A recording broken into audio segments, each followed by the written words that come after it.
मोहम्मद सल्लल्लाहु अलैहि वसल्लम आखिरी पैगंबर हैं, उनको मानने वाला मुसलमान है, इस चीज़ में कोई शक नहीं। मगर क्या आपको पता है कि हिंदुओं की स्क्रिप्चर और किताबों में भी आप सल्लल्लाहु अलैहि वसल्लम का नाम मौजूद है? जी हाँ, बिल्कुल, उनके स्क्रिप्चर में भी ये नाम मौजूद है। आज की वीडियो में हम उसी पर बात करेंगे। अब चलते हैं सीधा वीडियो की तरफ। अस्सलाम वालेकुम। तो क्या हाल है आपका दोस्तों? क्या इस्लाम सच्चा मज़हब है? आइए जानते हैं। तुम में से बेहतर वो है जो कुरान सीखे और दूसरों को सिखाए। तो चले आइए आज ज़रा कुरान ही सीख लेते हैं। तो आप सब देख रहे हैं मेरा यूट्यूब चैनल। बिस्मिल्लाहिर्रहमानिर्रहीम। लक़द कान लकुम फ़ी रसूलिल्लाहि उस्वतुल हसना। बेशक आप सल्लल्लाहु अलैहि वसल्लम की ज़िंदगी हम सब के लिए बेहतरीन नमूना है, तमाम जहानों के लिए। अब ये जब बात करते हैं हम तमाम जहानों की, तो इसमें मुसलमान ही नहीं, तमाम के तमाम क्रिश्चियन हो, हिंदू हो या यहूदी, सब के सब शामिल हैं। हिंदू किताबों में और उनके स्क्रिप्चर में भी आप सल्लल्लाहु अलैहि वसल्लम का नाम मौजूद है। हम इस वीडियो के अंदर एविडेंस और सबूतों के साथ बात करेंगे, सिर्फ यहाँ पर हम इमोशन नहीं लेकर आएंगे। अगर आपको मैं कहूँ कि हिंदुओं की सबसे बड़ी और पवित्र जो उनकी किताब है वो कौन सी है? जी हाँ, वो वेद है। उसमें फिर चाहे अथर्वा वेद आ जाए या ऋग्वेद, वो वेद है उनकी सबसे पुरानी और उनकी पवित्र किताब। तो हम वेद से ही बात कर लेते हैं। Atharva Veda book 20 hymn 21 verse number 6 कि जिसके अंदर लिखा है कि अकारू will defeat 10,000 enemies without a fight. अकारू जोन सा है वो अपने 10,000 दुश्मनों को हराएगा बगैर किसी जंग के। तो जब यहाँ पर हम गौर करते हैं तो आपको कुछ याद आ रहा है? जी हाँ, ग़ज़वा खंदक कि जिसके अंदर आप सल्लल्लाहु अलैहि वसल्लम ने तकरीबन 10,000 दुश्मनों को बगैर किसी जंग शुरू हुए हरवा दिया था और उनको जीत हुई थी। अब आप सोचेंगे कि ये तो कोई इतनी चीज़ नहीं है, इससे तो जोड़ा नहीं जा सकता आप सल्लल्लाहु अलैहि वसल्लम से।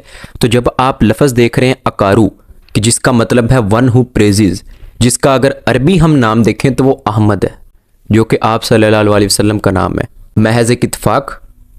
अगर आपको इस पर भी यकीन नहीं है तो हम वेद से दोबारा पूछ लेते हैं। Atharva Veda book 20 hymn 21 verse number 9 कि जिसमें लिखा है कि अबंदू जब वो जंग करेगा तो 20 जो हैं किंग्स और 60,099 जो एनिमीज हैं उनको हराएगा। अगर आप देखें तो यहाँ पर एक बात और भी लिखी गई है कि वो यतीम होगा जो हराएगा इनको, अबंदू जो है। तो अगर हम ये देखें तो ये क्वालिटीज़ तो आप सल्लल्लाहु अलैहि वसल्लम की हैं। तकरीबन 20 कुरैशी सरदार थे और अगर आप बात करें तो वो यतीम भी थे। तो अबंदू का अगर लफ्ज़ आप देखें तो उसका मतलब भी वन हु प्रेजेस है, यानी कि अहमद। महज एक इत्तेफाक। अगर आपको यकीन नहीं आता तो हम दोबारा वेद से पूछ लेते हैं। समावेद जिसका मंत्रा है 1500 कि जिसके अंदर आया कि अहमद अटर्नल लॉ को इस्टेब्लिश करेगा। लफ्ज़ आया अहमद। अब ये लफ्ज़ जो है ये अरबी ज़ुबान का लफ्ज़ है, तो इसका संस्कृत में तो तर्जुमा नहीं हुआ, तो उन्होंने क्या किया, अहमदी।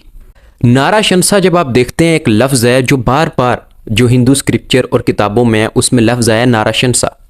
नार का मतलब है मैन, शंसा जो है उसका मतलब है वन हु प्रेजेस, जो कि लफ्ज़ है अहमद के लिए, यानी कि मोहम्मद सल्लल्लाहु अलैहि वसल्लम के लिए, और वो मर्द थे। तो ये जो लफ्ज़ इस्तेमाल हुआ है बार बार, ये जब भी आप प्रोफेसी की बात करेंगे, जितनी भी प्रोफेसी की ये बातें हुई हैं जिस शख्स के बारे में, उसमें ये लफ्ज़ इस्तेमाल हुआ है नारा शंसा।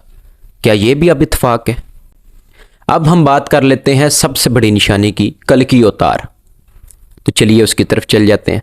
सबसे पहले बात करेंगे कल की अवतार की। तो कल की अवतार के बारे में जो चीज़ लिखी गई है, भगवत पुराना खंड 12 अध्याय 2 श्लोक जोन सी है वो 18 से 20।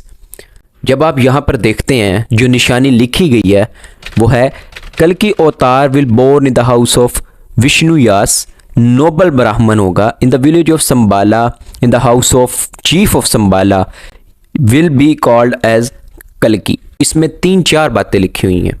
सबसे पहले हम बात कर लेते हैं विष्णु यास की। विष्णु यास जो है नोबल ब्राह्मण जो लिखी हुई बात है, जब आप उसका तर्जमा पढ़ते हैं तो आप हैरान हो जाएंगे, जैसा मैं भी हैरान हुआ, जिसका मतलब निकला वर्शिपर ऑफ गॉड। महज एक इत्तेफाक नहीं, अरबी ज़ुबान में इसका क्या लफ्ज़ है, अब्दुल्ला। यानी कि जो कल की अवतार पैदा होगा वो उस शख्स के घर में पैदा होगा जो कि एक बहुत शरीफ होगा और उसका नाम अब्दुल्ला होगा। अगर आप देखते हैं इसके आगे जो एक बात लिखी, वो जिस जगह पर पैदा होगा वो संभाला है। और अब आप हैरान होंगे कि इसका जब आप मतलब देखते हैं तो वो प्लेस होगी जहाँ पर पीस और सेरेनिटी मौजूद हो, यानी कि जहाँ पर अमन वगैरह हो। और आप हैरान हो जाएंगे कि मक्का को दारुल अमान भी कहते थे, यानी कि अमन की जगह। महज एक इत्तेफाक?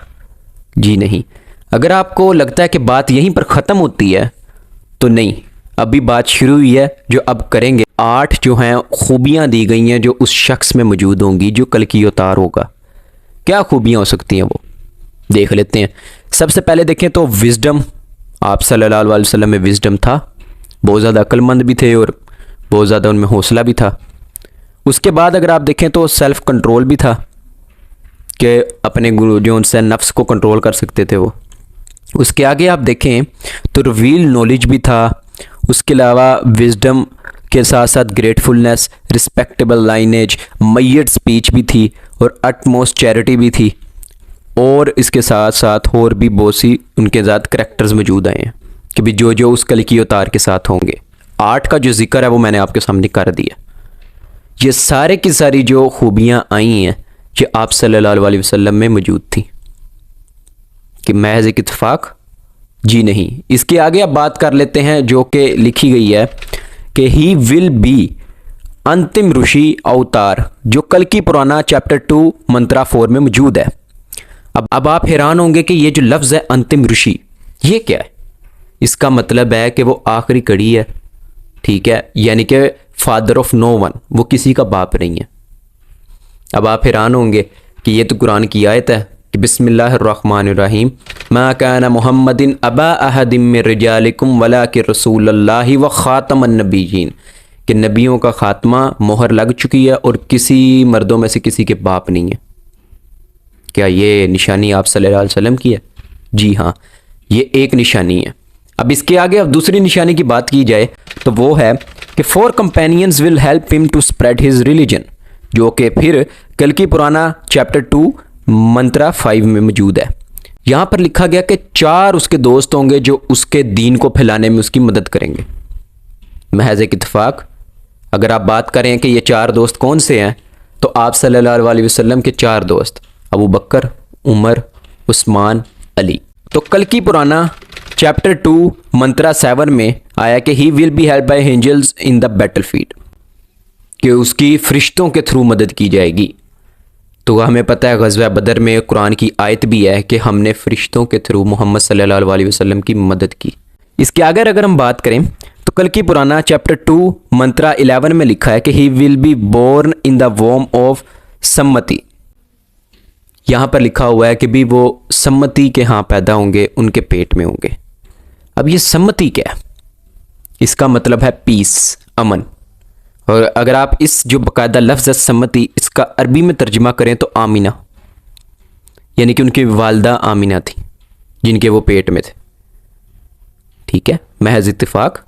आगे चलते हैं। कल की Purana chapter 2 mantra 15 he will born in the first half month of Madhav. जब आप ये लफ्ज़ देखते हैं मधव, तो यहाँ पर जो लफ्ज़ आया है कि भी वो पहले जो हफ्ता है, आधा महीने का आधा जो पहला हाफ है उसमें पैदा होंगे। हमें पता है रबीउल अव्वल के पहले जो 15 दिन है उनके अंदर आप सल्लल्लाहु अलैहि वसल्लम पैदा हुए। वीडियो पसंद आई है? सब्सक्राइब कर लेना।